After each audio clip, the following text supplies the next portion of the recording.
Bueno, gracias David por esa introducción. Buenas noches a todos los que están presentes ahorita en este chat. Voy a tratar también de ser lo más, digamos, lo más sintético, un poco porque el tema es amplio y por eso puse introducción a las órdenes religiosas y sus propiedades en Lima histórica, ¿no? Y la idea es que nos vamos a centrar solamente en las cinco grandes órdenes religiosas y que fueron las primeras, ¿no?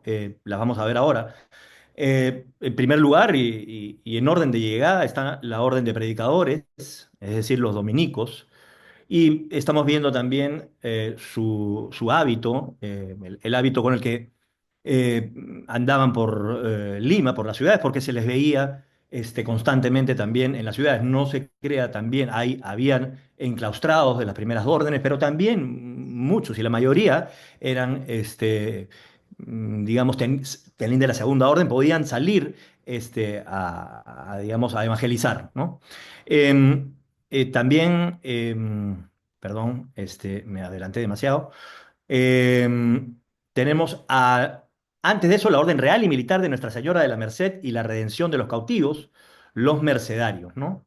Un nombre bastante rimbombante, pero que delata un poco su carisma. Ese era el original carisma y eso de la redención de los cautivos lo podemos conversar en otro momento.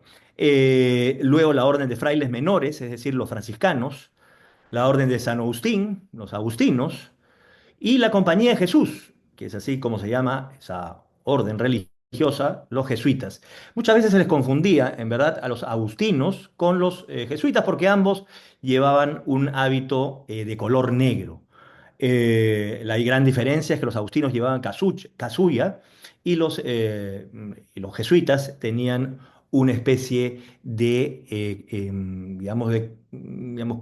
camisa, una especie de cuello ahí. Los espacios. Hay básicamente, y esto, básicamente cuatro espacios, cuatro o cinco, acá podemos ver, la iglesia a la que pertenece, o pertenecía a, o pertenece también a la orden, el claustro, noviciado y o colegio y recolección. Eh, Como digo, también tenían otras propiedades, sobre todo rurales, es decir, haciendas, etcétera, pero como estamos hablando solamente del centro histórico, de Lima histórica, vamos a hablar sobre estos espacios. Eh, Ahora, antes de eso, antes de entrar, quería precisar de qué se trata cuando hablamos de una recolección. Una recolección es un convento, una casa en que se guarda y se observa más estrechez que la común de la regla. Cada orden tiene una regla que sigue y en algún momento de esa historia existen una especie de renovación dentro de esa orden.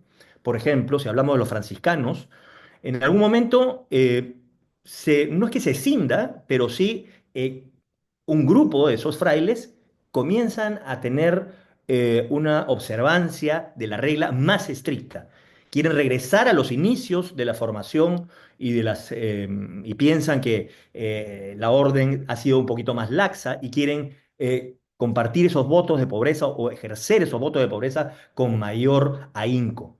Entonces, ellos, por ejemplo, el tipo de franciscanos, los franciscanos descalzos, ¿no? Son una suborden y hasta ahora algunos dicen que son otra orden, pero comparten la regla franciscana.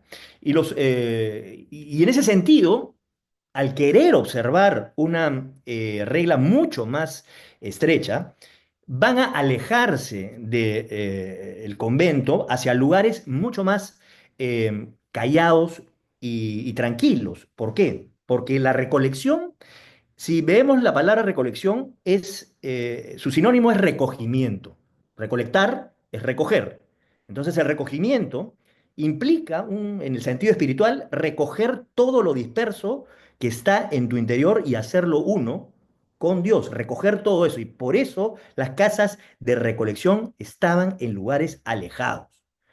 Y eso es importante porque tiene que ver mucho con el urbanismo en Lima, ¿no? Y tiene que ver también con el traslado de, digamos, de frailes de su casa central, de su casa mayor, hacia las casas de recolección. Y ahí se establece también tránsitos interesantes. Empecemos con los dominicos, que son los que llegan con la conquista del Perú, su llegada al Perú en 1532 y la llegada a Lima, por supuesto, es con la fundación en 1535. Algunas personas y hechos notables también, Fray Vicente de Valverde, pocos saben que fue pariente de Pizarro, él es el que le toma el requerimiento a Atahualpa y tiene ese incidente con quien que tira la Biblia, bautizó a Atahualpa y llegó a ser obispo y arzobispo del Cusco. Fray Jerónimo de Loaiza fue el primer arzobispo de Lima, fundador de la Universidad Nacional Mayor de San Marcos. Tenemos a Santa Rosa, San Martín de Porres, San Juan Macías, la propia Universidad de San Marcos, que se funda dentro de los claustros de los dominicos. Está también la primera gramática del quechua, hecha por Domingo de Santo Tomás. Son los que establecen la Inquisición en Lima y la zona de Santa Cruz en Lima, cuando le digan que la calle esa que se llama Andrés de Santa Cruz, no, la calle se llama por la existencia de la hacienda de Chacaría de Santa Cruz, que era regida por los dominicos. Pero la cuestión es que no nos vamos a involucrar en las propiedades fuera del entorno o del cinturón histórico de Lima. Aquí, bueno, por supuesto, vamos a empezar con la Basílica Menor y Convento Máximo de Nuestra Señora del Rosario, que es el nombre original. Ahí tenemos una foto anterior, digamos, a la refacción actual, ¿no? Esto, bueno, ocupa toda una gran manzana, inclusive ocupaba mucho más de lo que ahora ostenta, ¿no? Y están en este mismo lugar desde la fundación de Lima, ¿no? Prácticamente desde la repartición de solares hecha por Francisco Pizarro, ¿no? Y ahí la orden levantó su pequeño convento, pero es recién a mediados del siglo XIX, con justamente el Fray Tomás de San Martín, que impulsa las obras de este nuevo templo con el material que salía de la calera y ladrillera que explotaba la orden en Limatambo. Otra circunstancia más de propiedad en nuestra ciudad. Esta es la ubicación, por supuesto, ahí el convento de Santo Domingo. Eh, eh, la vemos, es a una cuadra, básicamente, de la casa de Pizarro. Y vemos también este lindero, ¿no? Este lindero es importante porque está casi en la esquina, al final de la siguiente esquina, ¿no es cierto? Este, esta cruz en realidad es la cruz dominica, es exactamente la cruz dominica como ellos la solían utilizar y marca los linderos de todo su terreno. No está puesta, no es un añadido así gratis que vemos en las calles de Lima, ¿no? Es prácticamente eso. Pero dentro de esta gran manzana hay interesantes cosas. Aquí podemos ver el interior de la Basílica Menor y Convento Máximo de Nuestra Señora del Rosario. Em, hay algunas cosas interesantes también. Bueno, están los claustros donde viven específicamente los monjes, los dominicos, y les sirve a ellos como vivienda, sobre todo en el segundo piso, y en la primera parte hacían siempre su recorrido para poder no sé por qué me están pintando la pantalla, no sé si están viendo, si se Sí, está sí, pintando, Gonzalo, un favor, un ratito para tu sí, presentación. Ya vamos a solucionar esto, por favor, ¿ya?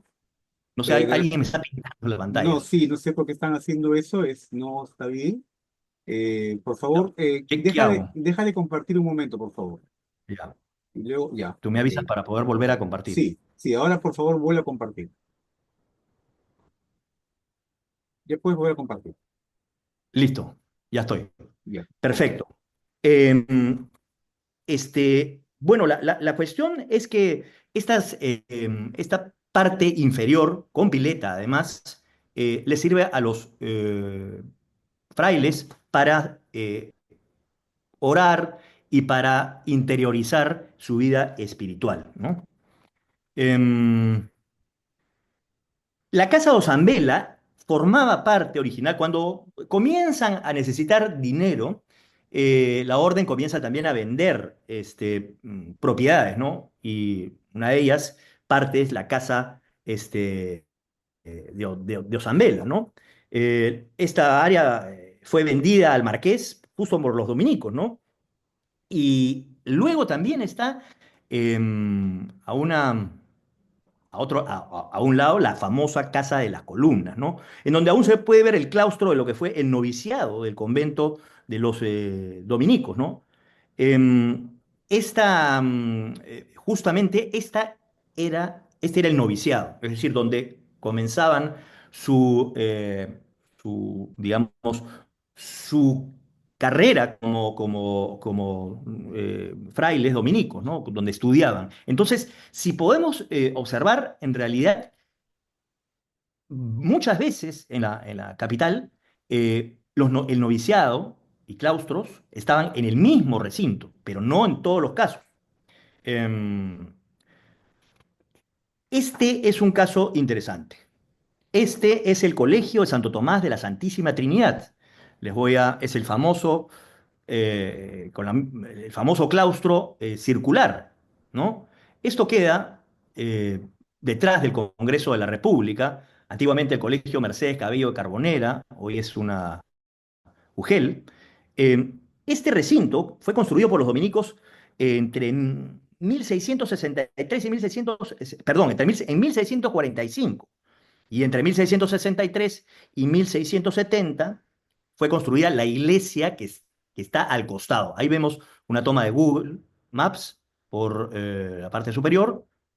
Em, Voy a retroceder para ver un poco el claustro. Eh, y este colegio es un colegio para los dominicos, en donde vivían y estudiaban los religiosos para prepararse, unos para enseñar en la Universidad Mayor de San Marcos, y también otros para ir de misiones de evangelización, ¿no? Este colegio se construyó gracias a unas donaciones un español llamado Andrés Sintero, ¿no? Y es el claustro, es el único en América del Sur, obra de otro dominico muy importante, es Fray Diego Maroto, ¿no? Que también es el que construye la iglesia del Sagrario. Pasamos rápidamente, perdón, me olvidaba de la Recoleta. La Recoleta. Ese es el espacio de la recolección de los dominicos, el convento de la bendita María Magdalena, la Recoleta dominicana donde hacían su recolección. Y este espacio, como ven en uno de digamos, en la imagen inferior, estaba alejada de la ciudad, casi lindando con los muros, y como ven, rodeada de huertas. Este era, por supuesto, un espacio alejado, y por eso también el nombre posterior del colegio La Recoleta. Es por eso que se llama así, que se ubicó al lado izquierdo, ¿no? Lo interesante de esta iglesia que está afrontada, en verdad, su frontis da al jirón Camaná. Si uno en cierto momento en la parte colonial, habían procesiones que iban desde el convento mayor hasta la Recoleta y en línea recta. Además, se le llamaba el Callejón de la Amargura, toda esa gran avenida, porque justo era una procesión muy sentida. Iba directamente de la puerta de su convento mayor hacia la puerta eh, de esta recolección. Veamos a los otros, mercedarios. Su llegada al Perú es 1534. Llega un tiempo después, pero acá yo he puesto un detalle que tiene que ver que llegada a Lima antes de 1532, rarísimo, eh, pero al parecer en realidad es 1542. ¿Por qué antes de 1532? Porque dentro de la leyenda propia de los mercedarios, ellos dicen que en el lugar de su iglesia había una ermita, es decir, que digamos que los mercedarios habrían llegado antes que nadie. Pero bueno, eso es parte de la leyenda propia de los mercenarios. Es interesante porque genera también una competencia entre las propias órdenes. ¿Quiénes están ahí? Tenemos a Diego de Porres, que escribe o más bien enseña un catecismo con quipus. Martín de Murúa, que es un cronista, el padre Urraca, que con su cruz logra traspasar las paredes del claustro.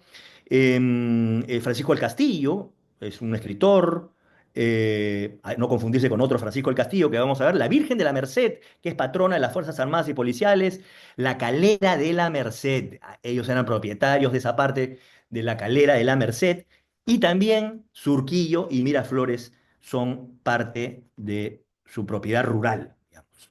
Está el convento de la Merced, ahí la ubicación. Em, la Basílica Menor y convento de Nuestra Señora de la Merced, ¿no?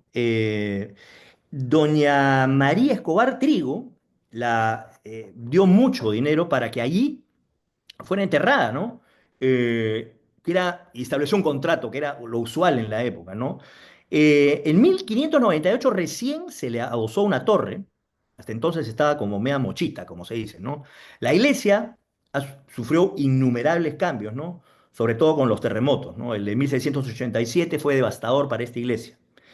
Em, También participó dentro de la reconstrucción, ¿quién más? Diego Maroto, ¿no? Junto a otros alarifes, ¿no? Manuel Escobar, Pedro Ascencio. Es una de las mejores expresiones del barroco hispano, la portada, ¿no? Eh, y hay otra portada de la calle Guitarreros, que también es interesante. No tengo la fotografía acá, pero es también una portada menor, pero bastante, bastante hermosa. Luego el terremoto de 1940 eh, se refaccionó totalmente, ¿no? Los claustros, bueno, ahí está otra fotografía, y también algo interesante para mostrar, casi toda la mayoría de iglesias tienen una plaza al frente. Miren, por ejemplo, la Plaza María Escobar, creo que frente a los dominicos, la Plaza de la San Agustín, también tiene su plazoleta, y esta también. Denota esto la popular, algunos dicen que para que los indígenas puedan escuchar la misa desde afuera, pero en realidad era simplemente por un efecto visual, para que se pudiera mirar la fachada, ¿no? Em, Tenemos también el interior, ahí tenemos también la famosa eh, cruz del padre Urraca, ¿no? Los claustros son importantes porque ahí hay varios claustros interesantes, poco conocidos en realidad, ¿no? Hay claustros que cuentan la vida del fundador, por ahí rezaba también el padre Urraca, hay unas modernizaciones de azulejos también. Eh, los frailes mercedarios vivían también en lo alto, eh, y ahí digamos, empezó el colegio La Merced, ¿no? Eh, en 1917 y en 1972, en donde sufre, pues, después del terremoto de 1970, compraron un local en Ate o un terreno en Ate y es donde está el actual colegio de La Merced, ¿no? Un importante colegio. Y su Recoleta es Nuestra Señora de Belén, donde se ubicó donde hoy está la calle Tambo de Belén, que está cortada por la avenida Uruguay, casi al costado del centro cívico. Y en la década del 60 se demolió, ¿no? Em, este, em, este convento se les quitó a los mercedarios después de la independencia, porque ya había empezado o empezaría el tema de la supresión de los conventos por la falta de frailes que estuviesen en su interior, ¿no?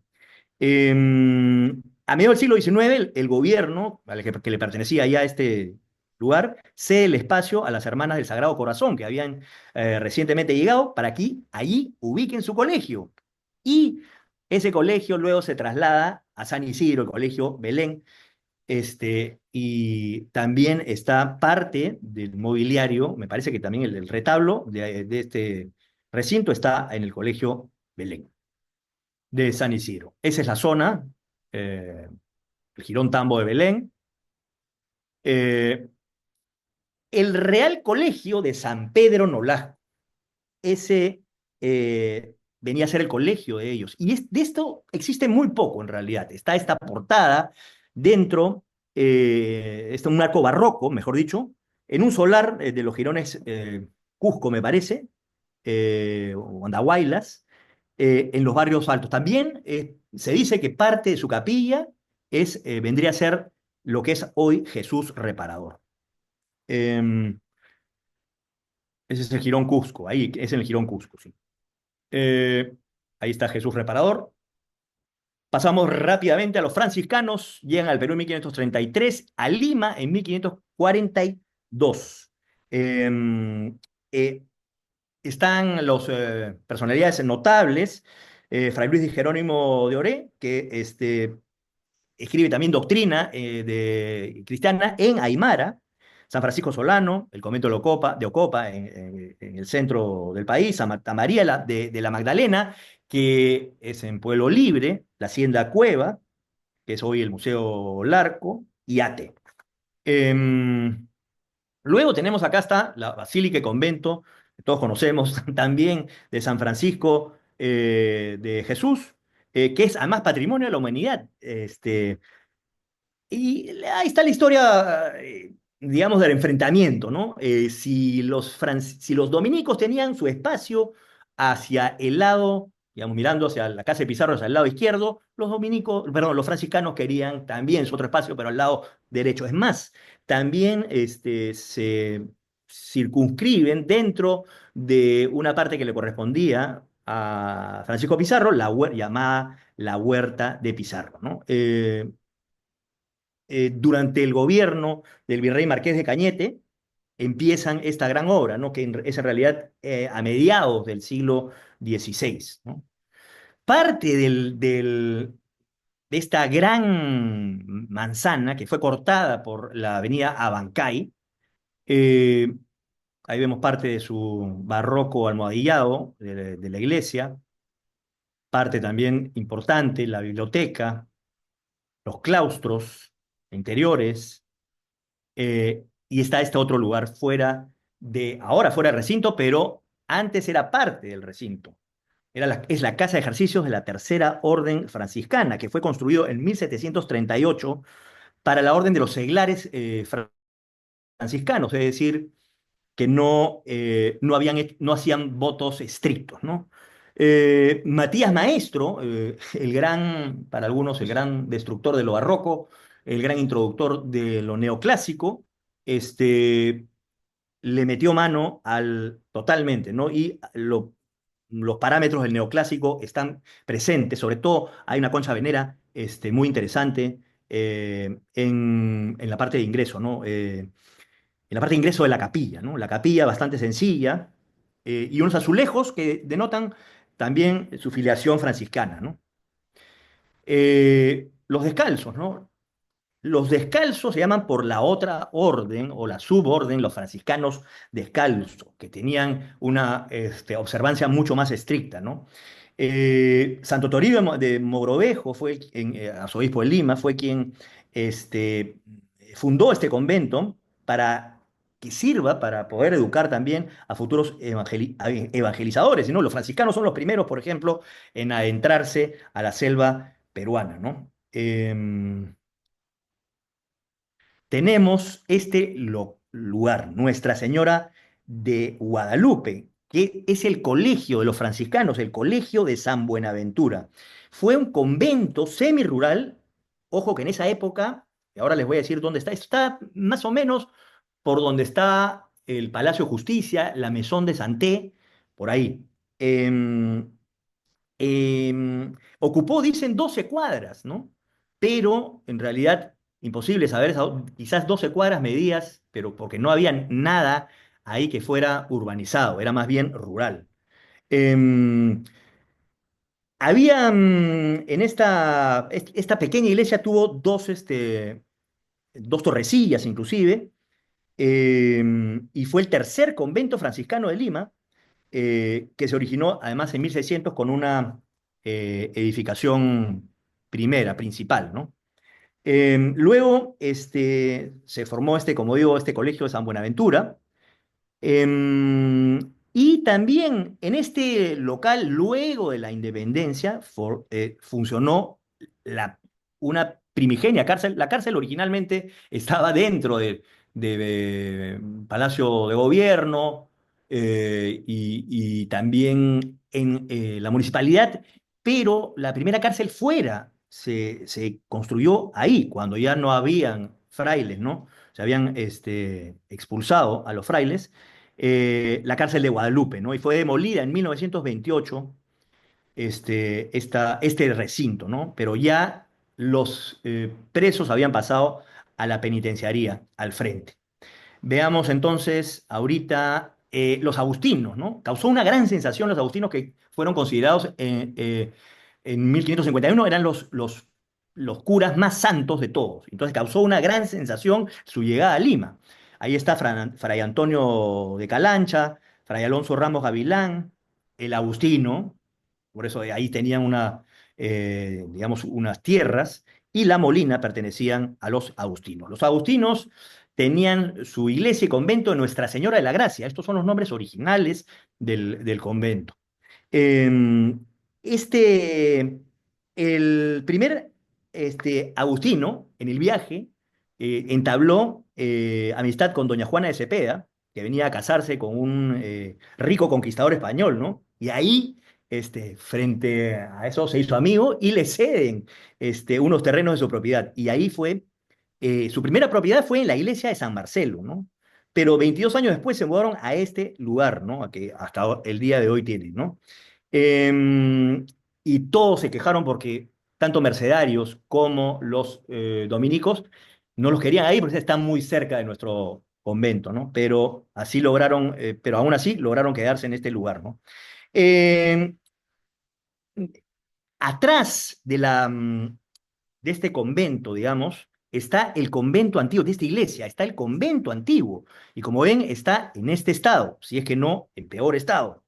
La culpa la tiene el Teatro Nacional, porque San Martín quiso hacer una plazuela más grande para que pudiesen llegar los carruajes, donde está César Vallejo ahí frente al teatro. Eso era parte, bueno, tuvo que San Agustín, los agustinos donar esa parte, y entonces digamos que dejaron en desuso ese lugar de su primer convento, ¿no?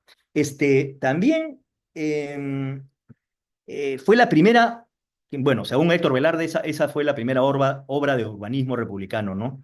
Esa iglesia no tiene torres, pero sí tenía una torre eh, eh, que fue, pues, la utilizaron como nido de metrallas en 1898 entre Cáceres y Piérola, ¿no? Y en 1903 ya comenzaron porque estaba tan maltrecha que la tuvieron que derrumbar. Los claustros agustinos están al costado, donde hay galerías ahora. Eh, Hay un pequeño claustro, sí, que todavía queda adentro, pero hay otros claustros también, ¿no?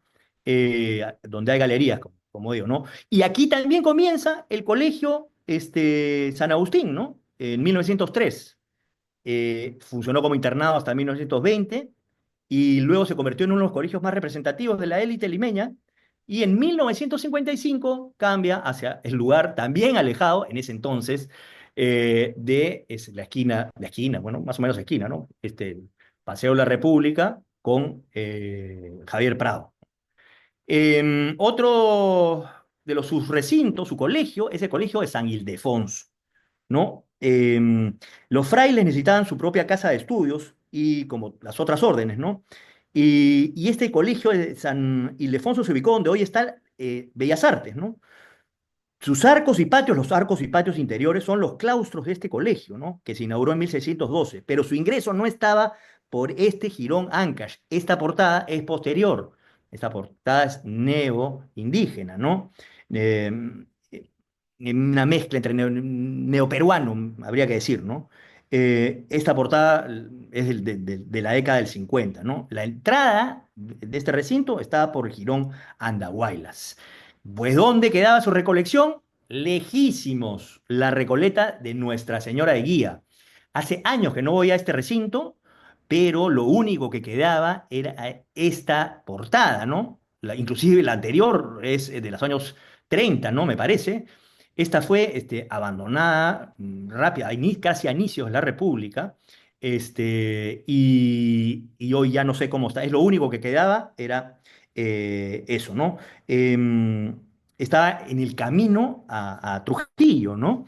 Em, ¿Qué más hay? Tenemos la Recoleta, ahí está la ubicación de la Recoleta de Nuestra Señora de Guía. Los jesuitas, finalmente vamos a terminar con los jesuitas. Llegan al Perú posteriormente, son los últimos que llegan al Perú en 1568 y directamente llegan a Lima, ¿no? Diego González Holguín es quizás uno de los más importantes quechuistas, digamos, y hace el vocabulario de la lengua general y es el que hasta el día de hoy se utiliza, ¿no? Ludovico Bertonio hace lo mismo, pero con Aymara. Ese es el otro, Francisco del Castillo, es el venerable, el popular de Sermón de las Siete Palabras, el de la Cruz del Baratillo y de la Iglesia de Desamparados, ¿no?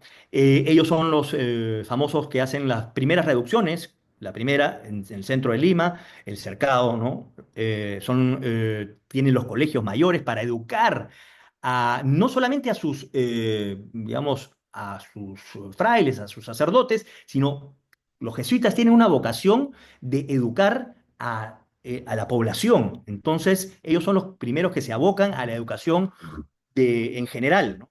Es famoso también su expulsión entre 1767, regresan en 1871.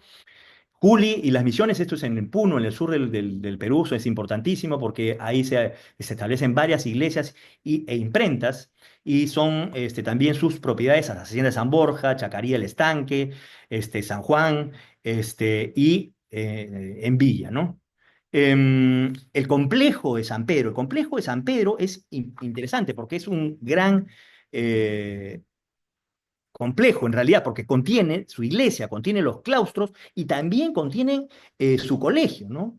Em, Dentro de San Pedro hay claustros maravillosos, la capilla de la Virgen de la O, y este es el Colegio Máximo de San Pablo. En realidad, un área del Colegio Máximo de San Pablo lo podemos ver en parte de lo que es el Banco Central de Reserva, ¿no? Una parte del Banco Central de Reserva que fue utilizada también como farmacia durante el virreinato, ¿no? Es aquí donde también se tiene la popular, las investigaciones primeras acerca de la quinina, ¿no? Que se utilizaba contra el paludismo, y fueron los misioneros jesuitas que la descubrieron, ¿no? Y también más allá en la parte posterior tenían libros, sus famosas bibliotecas, ¿no? Y algunas fuentes señalan que llegó a tener más de 40.000 libros. Luego de la expulsión de los jesuitas y de su independencia, los libros que quedaban formaron parte con al hijo también de San Martín, de la Biblioteca Nacional del Perú. La Biblioteca Nacional del Perú se forma con la biblioteca de los jesuitas. Em, Colegios varios. El Real Colegio de San Martín, en este lugar, en la avenida Abancay, ¿no? Fue creado en 1582. em, y el colegio, y otro colegio, el Colegio Mayor de San Felipe y San Marcos, ya lo vamos a ver, empieza a funcionar en 1592, ¿no? El primero fue el colegio laico, ¿no? Y ocupó esta gran manzana que está frente, y todo cerca, ¿no? De ellos, ¿no? Frente a la Biblioteca Nacional, ¿no?